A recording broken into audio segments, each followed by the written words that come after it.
నోటికి ఏదైనా కారం కారంగా తినాలనిపించినా, లేదా సాంబారు, రసంలోకి సైడ్ డిష్‌గా ఏదైనా తినాలి అనుకున్నా కూడా ఒక్కసారి నేను చెప్పే ఈ కారాన్ని ట్రై చేయండి. చాలా సింపుల్‌గా చేసుకోవచ్చు అండ్ రుచి కూడా చాలా బావుంటుంది.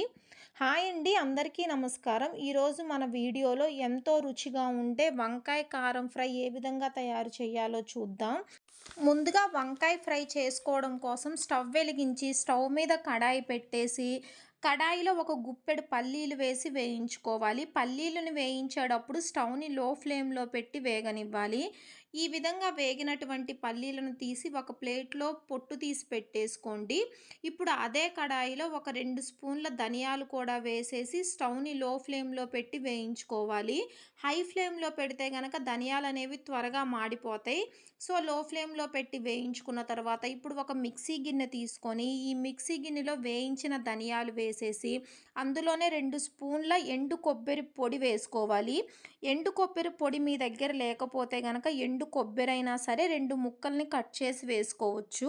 సో, ఎండు కొబ్బరి ఉంటే ఎండు కొబ్బరి లేదా ఎండు కొబ్బరి పొడి ఉన్నట్లయితే ఎండు కొబ్బరి పొడైనా సరే వేసుకోవచ్చు. ఇందులోనే 1:30 టీ స్పూన్ కారం వేసుకోవాలి. నేనైతే ఇక్కడ 1:30 టీ స్పూన్ కారం వేసుకున్నానండి. ఒకవేళ మీకు కారం ఎక్కువగా కావాలి అనుకున్నట్లయితే కారం ఎక్కువ ఇంకొంచెం హాఫ్ టీ స్పూన్ పెంచుకోవచ్చు. కారం తక్కువ కావాలంటే కారాన్ని తగ్గించుకోవచ్చు. ఇందులోనే హాఫ్ టీ స్పూన్ జీలకర్ర, హాఫ్ టీ స్పూన్ సాల్ట్ కూడా వేసేసి ఈ విధంగా చూయించినట్లుగా మెత్తగా గ్రైండ్ చేసుకోవాలి.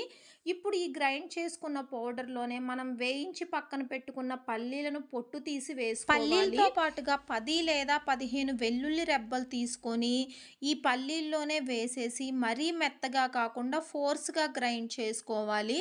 అంటే పల్లీలనేవి మనకి పలుకులుగా కనిపిస్తూ ఉండాలి. ఈ విధంగా మనకి పల్లీలనేవి పలుకులుగా కనిపించే విధంగా ఒకసారి గ్రైండ్ చేసేసుకొని మూత పెట్టుకొని ఈ పొడినైతే గనక ఒకసారి పక్కన పెట్టేసుకోవాలి. ఇప్పుడు వంకాయ వేపుడు కోసం అని చెప్పేసి నేనిక్కడ పావు కిలో వంకాయలని తీసుకున్నానండి. ఈ వంకాయ ఇలా నేను గుత్తి వంకాయలు తీసుకున్నాను. ఈ విధంగా గుత్తి వంకాయలే కాదు, ఏ కలర్ వంకాయలైనా తీసుకోవచ్చు. అంటే పొడువు వంకాయలు, పొట్టి వంకాయలు ఏవైనా తీసుకోవచ్చు. ఈ వంకాయలను శుభ్రంగా కడిగి పక్కన పెట్టుకున్నాను. ఇప్పుడు ఒక గిన్నె తీసుకొని అందులో వాటర్ పోసేసి ఆ వాటర్‌లో ఉప్పు వేసి పెట్టుకోవాలి. ఇప్పుడు మనం ఏవైతే ముందుగా కడిగి పక్కన పెట్టుకున్న వంకాయలున్నాయో, ఆ వంకాయలను ఈ విధంగా నిలువుగా ముక్కలుగా కట్ చేసి సాల్ట్ వాటర్‌లో వేసేకోవాలండి. ఇలా కట్ చేసి వంకాయల్ని వేసుకోవడం వల్ల ఉప్పు నీటిలో రంగనేవి మారవు. ఇప్పుడు స్టవ్ వెలిగించేసి స్టవ్ మీద కడాయి పెట్టేసి ఫ్రైకి తగ్గట్టుగా ఆయిల్ వేసుకోవాలండి. ఈ ఆయిల్ అనేది కొంచెం వేడైన తర్వాత ఇందులోనే పచ్చిపప్పు, మినప్పప్పు, జీలకర్ర, ఆవాలు అన్నీ వేసేసి ఇందులోనే సన్నగా తరిగినటువంటి ఉల్లిపాయ ముక్కలు కూడా వేసుకోవచ్చు. పావు కిలో వంకాయలకి మీరు ఉల్లిపాయ 1 కావాలంటే 1 వేసుకోవచ్చు. లేదా 2 కావాలనుకుంటే 2 అయినా సరే ఉల్లిపాయలనేవి వేసుకోవచ్చు. ఈ విధంగా సన్నగా తరిగినటువంటి ఉల్లిపాయ ముక్కలు వేసుకున్న తర్వాత ఉల్లిపాయ ముక్కల్ని ఎక్కువగా వేయించాల్సిన అవసరం లేదు.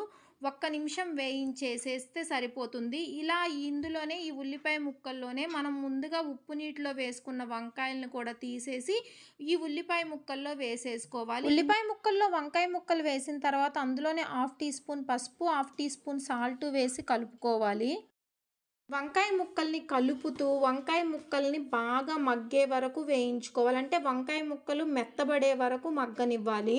వంకాయ ముక్కలు మెత్తబడినయా లేవా అని మనకెలా తెలుస్తుందంటే గెంటితో ఆ విధంగా వంకాయ ముక్కని నొక్కినట్లయితే గనక వంకాయ ముక్క విరిగిపోతుంది. ఇంకా ఇక్కడ వంకాయ ముక్కలైతే గనక మగ్గలేదు.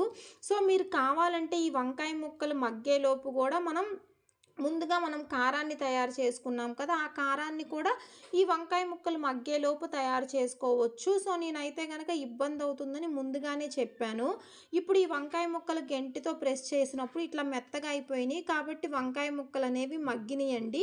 ఇప్పుడు వంకాయ ముక్కలు మగ్గకుండా మనం తయారు చేసుకున్న కారాన్నయితే వెయ్యకూడదు. వంకాయ ముక్కలు మెత్తగా మగ్గిన తర్వాతనే మనం తయారు చేసుకున్న కారాన్ని వేసుకోవాలి. ఇప్పుడు వంకాయ ముక్కలనేవి మెత్తగా మగ్గినియి కాబట్టి మనం తయారు చేసి పక్కన పెట్టుకున్నటువంటి కారం పొడినైతే ఇందులో వేసేసి బాగా కలుపుకోవాలండి. మరీ ఎక్కువగా కలపకూడదు. ఎక్కువగా కలిపితే వంకాయ ముక్కలు విరిగిపోతాయి. ఇప్పుడు ఇందులోనే మనం టేస్ట్ చూసుకోవాలి. సాల్ట్ సరిపోయిందా లేదా అని చెప్పేసి ఆ కారంలో మనకి సాల్ట్ అయితే నాకిక్కడ సరిపోలేదు. కాబట్టి కొద్దిగా సాల్ట్ వేసేసి బాగా కలిపానండి. ఎక్కువ సేపయితే స్టవ్ మీద ఇది వేగనివ్వకూడదు. ఒక 2 నిమిషాలు కారం వేసిన తర్వాత ఒకసారి కలిపేసి ఒక 2 నిమిషాలు వేగనిచ్చేసి స్టవ్ ఆఫ్ చేసేసుకొని వేరే గిన్నెలోకి తీసి సర్వ్ చేసుకున్నట్లయితే సరిపోతుందండి. ఇది వేడి వేడి అన్నంలో కానీ, చపాతీలో గానీ బావుంటుంది. చపాతీలో కంటే కూడా వేడి వేడి అన్నంలో ఈ వంకాయ ఫ్రై వేసుకొని తిన్నట్లయితే చాలా రుచిగా ఉంటుంది. మీరు ఒకసారి ట్రై చేయండి. ఈ వంకాయ ఫ్రై మీకు నచ్చినట్లయితే గనక వీడియోని లైక్ చేయండి. మీరు లైక్ చేయడం వల్ల ఈ వీడియో అనేది వేరొకరికి షేర్ అవుతుందండి. అదేవిధంగా మీ ఫ్రెండ్స్ అండ్ ఫ్యామిలీ మెంబర్స్‌కి కూడా మీరు ఈ వీడియోని షేర్ చేయండి. నా ఛానల్‌ని కూడా సబ్స్క్రైబ్ చేసుకోండి.